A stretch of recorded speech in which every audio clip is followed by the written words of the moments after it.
Merci. Thank you very much. Thank you, President. I think this report really recalls something that is fundamentally true. And by the way, my political group would like to thank the rapporteur for her work on this.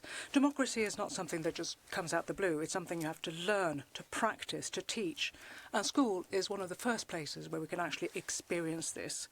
We fully share the rapporteur's acknowledgement, namely that schools are not just a place where we convey knowledge, it's also a space for socialisation, for forging social bonds, for learning how to live together.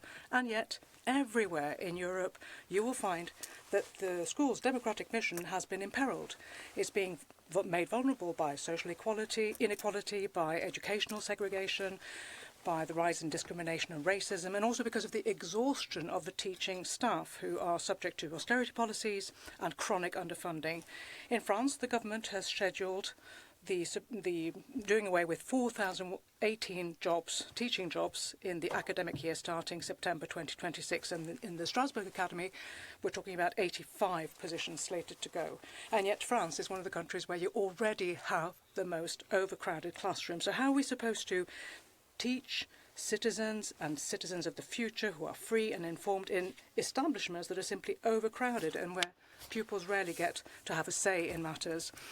You can't teach democracy in establishments that do not practice what we preach. This report is valuable because it says quite clearly it's not enough to teach democracy, you have to make it a lived experience in schools. And that means meaningful participation for students when it comes to governance of their schools.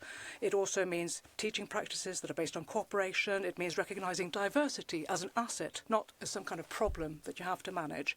And I really want to labour that point. Inclusive education is intrinsic to social justice. Discrimination, racism, harassment, socioeconomic exclusion, unfortunately, are still widespread in many of our schools around Europe. Now, that is a reality, and these are not isolated incidents. They are basically the direct reflection of the social inequality, the discrimination that we find in our societies. All too often, schools replicate this rather than fight against it. Inclusion can't just be a catchy slogan. It can't just be virtue signalling in our curricula. Inclusion is something that you have to build, and you build it with clear policies, political choices. You need human resources that are fit for purpose. You need less overcrowded classrooms to allow individualised support for pupils.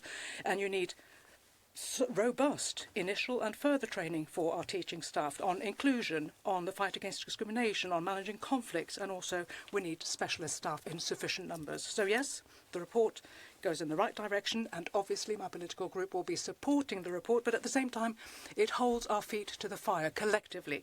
If we do not invest massively into education, if we do not break with the logic of austerity, then our best intentions will amount to little less than pious wishes.